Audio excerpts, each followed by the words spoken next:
നമസ്കാരം, മലയാളി വാർത്തയിലേക്ക് സ്വാഗതം. അടി പിന്നോട്ട് വെച്ചാൽ വീഴും സഖാവേ. തലപൊക്കിയിരിക്കുകയാണ് CPM-ൽ വെട്ടി നിരത്തപ്പെട്ട ഒരു കൂട്ടർ. ലക്ഷ്യം ഒന്നു മാത്രം: പിണറായിയെ വലിച്ചു പുറത്തിടുക. സംസ്ഥാനത്ത് പ്രതിപക്ഷ നേതാവായി പിണറായി വിജയനെ തീരുമാനിച്ചതിനെതിരെയും അദ്ദേഹത്തിന്റെ ശാരീരിക അവശതകൾ ചൂണ്ടിക്കാട്ടിയും CPM ആലപ്പുഴ ജില്ലാ കമ്മിറ്റിക്ക് കീഴിലുള്ള അഭിഭാഷക ബ്രാഞ്ച് അംഗവും തോമസ് ഐസക്കിന്റെ മുൻ അഡീഷണൽ പ്രൈവറ്റ് സെക്രട്ടറിയുമായ ഗോപകുമാർ മുകുന്ദൻ ഒരു പോസ്റ്റ് സോഷ്യൽ മീഡിയയിൽ പങ്കുവച്ചിട്ടുണ്ട്. ആ പോസ്റ്റ് ഇപ്പോൾ രാഷ്ട്രീയ വൃത്തങ്ങളിൽ വലിയ ചർച്ചയായി മാറിയിരിക്കുകയാണ്. ഒന്നാം പിണറായി വിജയൻ സർക്കാരിന്റെ കാലത്ത് ധനമന്ത്രിയായിരുന്ന തോമസ് ഐസക്കിന്റെ ഓഫീസിൽ നിർണായക ചുമതല വഹിച്ചിരുന്ന വ്യക്തിയാണ് ഗോപകുമാർ. തോമസ് ഐസക്കിനെ പിണറായി വെട്ടി നിരത്തിയതാണ്. അങ്ങനെ പലരെയും വെട്ടി നിരത്തിയ ഒരു ചരിത്രം ഈ 10 വർഷ കാലയളവിൽ നമുക്ക് എടുക്കാമല്ലോ.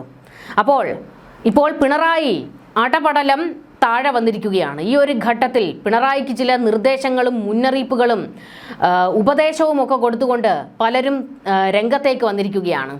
ഇതുവരെ മിണ്ടാതിരുന്നവരൊക്കെയാണ് ഒന്ന് സംസാരിക്കാൻ അവസരം കിട്ടിയതോടെ കളത്തിലേക്ക് വന്നിരിക്കുന്നത്. നമുക്കറിയാം CPM-ന്റെ ഒരു ശൈലി എന്ന് പറയുന്നത് പ്രശ്നങ്ങൾ വന്നാലും നേതൃത്വത്തിനെതിരെയോ അല്ലെങ്കിൽ നേതാക്കൾക്കെതിരെയോ എന്തെങ്കിലും വിമർശനങ്ങൾ ഉണ്ടെങ്കിൽ അത് പാർട്ടിയിൽ പറയുക എന്നുള്ളതാണ്, പുറത്തേക്ക് പറയരുത്.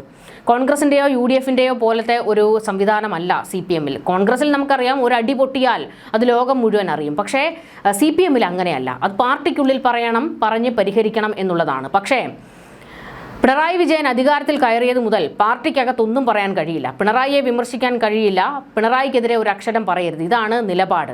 അങ്ങനെ സഹികെട്ട് പലരും പുറത്തേക്കിറങ്ങി പറയാൻ തുടങ്ങി. അങ്ങനെ പുറത്തേക്കിറങ്ങി പറയാൻ തുടങ്ങിയവർ ഇന്നിപ്പോൾ നിയമസഭയിൽ ഇരിക്കുന്നത് നമ്മൾ കാണുന്നു. G. Sudhakaran, TK Govindan, V. Kunhikrishnan, ഇവരൊക്കെ പാർട്ടിക്കകത്ത് പറഞ്ഞിട്ടും ഒരു ഫലവും ഉണ്ടാകാത്തത് കൊണ്ടാണ് അവർ പുറത്തേക്കിറങ്ങി ഇതൊക്കെ പറഞ്ഞത്. എന്തായാലും തോമസ് ഐസക്കിന്റെ കൂട്ടർ ഇപ്പോൾ കളത്തിലേക്ക് ഇറങ്ങിയിരിക്കുകയാണ്. വെട്ടി നിരത്തപ്പെട്ട മുറിവേറ്റ ഒരു സിംഹമാണ് തോമസ് ഐസക്ക്. ഒരുപാട് കാലിബർ ഉള്ള ഒരു നേതാവാണ്. പക്ഷെ അതിനെയെല്ലാം പിണറായി വെട്ടി നിരത്തി. അതുകൊണ്ട് തന്നെയാണ് ഇപ്പോൾ പിണറായിക്ക് ഒരു കുത്തുമായിട്ട് അദ്ദേഹത്തിന്റെ പ്രൈവറ്റ് സെക്രട്ടറി ആയിരുന്ന ആൾ തന്നെ രംഗത്തേക്ക് വന്നിരിക്കുന്നത്. മൊയ്യാരത്ത് ശങ്കരൻ അവാർഡ് ദാന ചടങ്ങിൽ പ്രസംഗിക്കാനെത്തിയ പിണറായി വിജയൻ വേദിയിലെ ഇടുങ്ങിയ പോഡിയത്തിന്റെ പ്രയാസങ്ങൾ പങ്കുവെക്കുന്ന ദൃശ്യങ്ങൾ മുൻനിർത്തിയായിരുന്നു ഗോപകുമാറിന്റെ പരസ്യ പ്രതികരണം. വിശ്രമിക്കൂ പ്രിയ സഖാവേ എന്ന് പറഞ്ഞ് ഒരു കുത്തും കൊടുത്താണ് ആ പോസ്റ്റ് ഗോപകുമാർ അവസാനിപ്പിക്കുന്നത്.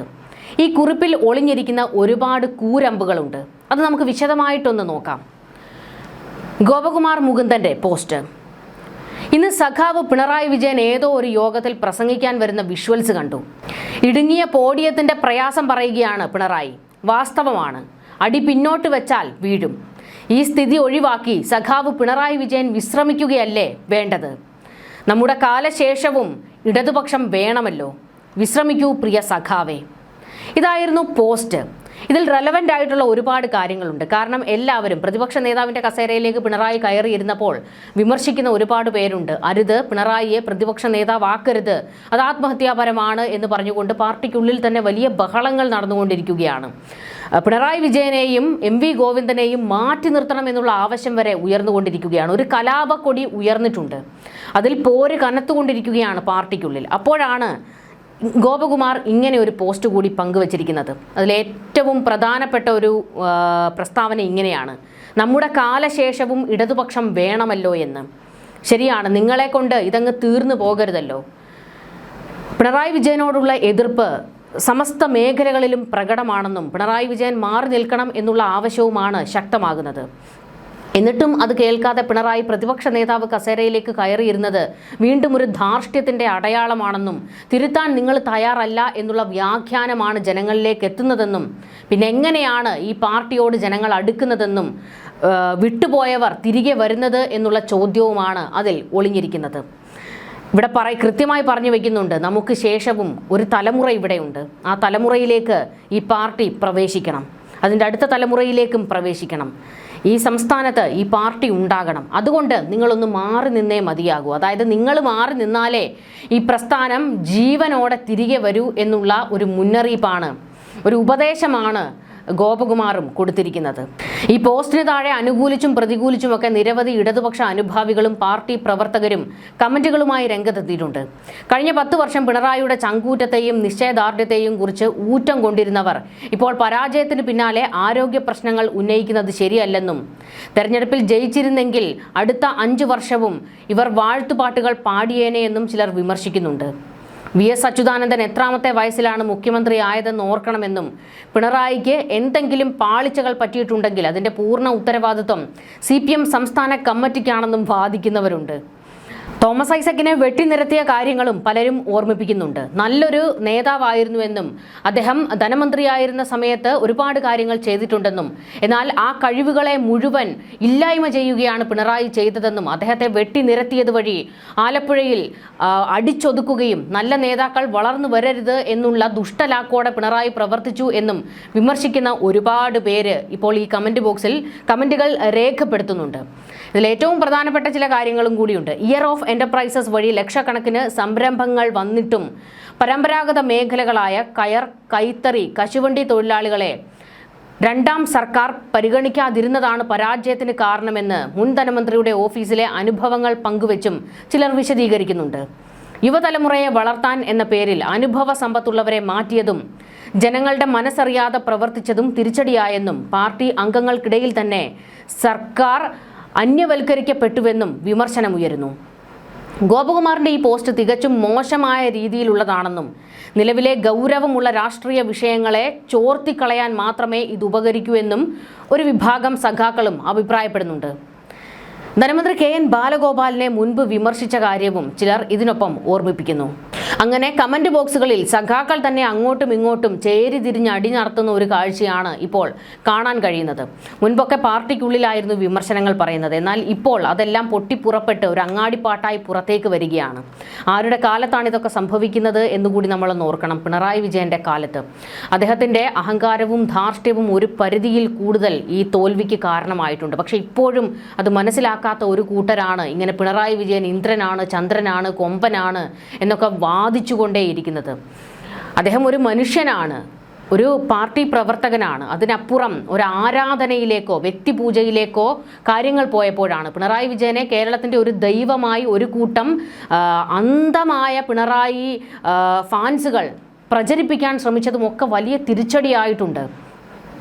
അപ്പോൾ ഇത്തരത്തിൽ വലിയ എതിർപ്പുകൾ പിണറായിക്ക് നേരെയും ഉയർന്നു. ഇത് മാത്രമല്ല, പിണറായിയുടെ ശൈലി അത് മാറ്റണമെന്ന് എത്രയോ തവണ പാർട്ടിയിൽ ആവശ്യം ഉയർന്നതാണ്. എന്നാൽ അതൊന്നും അനുസരിക്കാൻ ആരും തയ്യാറായില്ല, തിരുത്താൻ ഇവരാരും തയ്യാറായില്ല. ഇപ്പോഴും പറയുന്നത് കേട്ടില്ലേ, ഇത് പാർട്ടിയുടെ സംസ്ഥാന കമ്മിറ്റിയാണ് തോൽവിക്ക് കാരണമെന്ന്. ഇപ്പോഴും പിണറായി വിജയനാണ് കാരണമെന്ന് പറയാൻ ആരും തയ്യാറാകുന്നില്ല. തോൽവിയുടെ ഉത്തരവാദിത്തം മറ്റുള്ളവരുടെ തലയിൽ കെട്ടിവെച്ച് പിണറായിയെ രക്ഷപ്പെടുത്തിയെടുക്കുക എന്നുള്ള നീക്കമാണ് നടക്കുന്നത്. അതേസമയം മുഖ്യമന്ത്രി പദവി ഒഴിഞ്ഞ് നിലവിൽ PB അംഗമെന്ന സംഘടനാ പദവിയിൽ മാത്രം നിൽക്കുന്ന മുൻ മുഖ്യമന്ത്രി പിണറായി വിജയൻ പങ്കെടുത്ത ചടങ്ങിലെ കാര്യങ്ങളും ഈ പോസ്റ്റിന് ആധാരമാണ്. മുയ്യാരത്ത് ശങ്കരൻ ഫൗണ്ടേഷന്റെയും സ്മാരക ലൈബ്രറിയുടെയും ആഭിമുഖ്യത്തിൽ IMA ഹാളിൽ നടന്ന ചടങ്ങിൽ മുൻമന്ത്രി രാമചന്ദ്രൻ കടന്നപ്പള്ളിക്ക് പുരസ്കാരം സമ്മാനിക്കാൻ എത്തിയപ്പോഴായിരുന്നു വേദിയിലെ അസൗകര്യങ്ങൾക്കെതിരെ ഒട്ടും ക്ഷുഭിതനാകാതെ പിണറായി വിജയൻ പ്രതികരിച്ചത്. ഡയസിന് മുന്നിൽ കയറി നിൽക്കാൻ ഒരുങ്ങിയ സ്ഥിരം സ്റ്റെപ്പിൽ കയറാൻ അദ്ദേഹം പ്രയാസപ്പെട്ടിരുന്നു. ഇവിടെ നിൽക്കാൻ കുറേ പ്രയാസമുണ്ടെന്നും ഇതൊരു കൂട് പോലെയാണെന്നും അടിയിലെ സ്റ്റെപ്പ് വളരെ നേരിയതായതിനാൽ ഒരു കാല് പിന്നോട്ട് വെച്ചാൽ ആള് താഴെ വീഴുമെന്നും അദ്ദേഹം ഓർമ്മിപ്പിച്ചത്. ഏതായാലും വിശദമായി സംസാരിക്കേണ്ടതില്ലാത്തതിനാൽ മറ്റ് വിഷമമില്ലെന്നും ഇനിയെങ്കിലും പരിപാടികൾ നടത്തുമ്പോൾ ഈ കൂട്ടിലേക്ക് ആളെ കയറ്റാതിരിക്കാൻ സംഘാടകർ ശ്രദ്ധിക്കുന്നത് നന്നായിരിക്കുമെന്നും അദ്ദേഹം ഒരു ഉപദേശ രൂപേണയാണ് വ്യക്തമാക്കിയത്. ഇതാണ് വലിയ ട്രോളിന് വഴിവെച്ചതും. പിന്നീട് തോമസ് ഐസക്കിൻ്റെ കൂടെ പ്രവർത്തിച്ച ആൾ തന്നെ അടി പിന്നോട്ട് വെച്ചാൽ വീഴും സഖാവേ എന്ന് പച്ചയ്ക്ക് പറഞ്ഞുകൊണ്ട് ഒരു കുത്തുകൊടുത്ത് സംസാരിച്ചതും ഒക്കെ. എന്തായാലും ഇതിപ്പോൾ വലിയ ചർച്ചകൾക്ക് കൂടി വഴിവെച്ചിരിക്കുകയാണ്. ഇതിനിടയിൽ വല്ലാത്തൊരു പ്രതിസന്ധിയിലേക്കും പിണറായി പോകുന്നുണ്ട്. കാരണം പിണറായി എങ്ങോട്ട് തിരിഞ്ഞാലും ക്യാമറ കണ്ണുകൾ അവിടെയൊക്കെ നോക്കുന്നുണ്ട്. ട്രോളന്മാരെ എന്തെങ്കിലും ഒന്ന് വീണ് കിട്ടാൻ നോക്കിയിരിക്കുകയാണ്. അതിൻ്റെ ഫലമായിട്ടായിരുന്നു കണ്ണൂരിലെ റെയിൽവേ സ്റ്റേഷനിൽ അദ്ദേഹം ഒരു സ്റ്റീൽ ബെഞ്ചിൽ പോയി ഇരിക്കുന്ന വീഡിയോ ഇന്നിപ്പോൾ ഭയങ്കര വൈറലാണ്. എങ്ങനെ നടന്നിരുന്ന മനുഷ്യനാണ്, കണ്ടോ ഇങ്ങ് താഴെ എത്തിയത്, ഇത്രയൊക്കെ ഉള്ളൂ മനുഷ്യൻ്റെ കാര്യം എന്നൊക്കെ പറഞ്ഞുകൊണ്ടാണ് ട്രോളുകൾ സംഭവിക്കുന്നത്.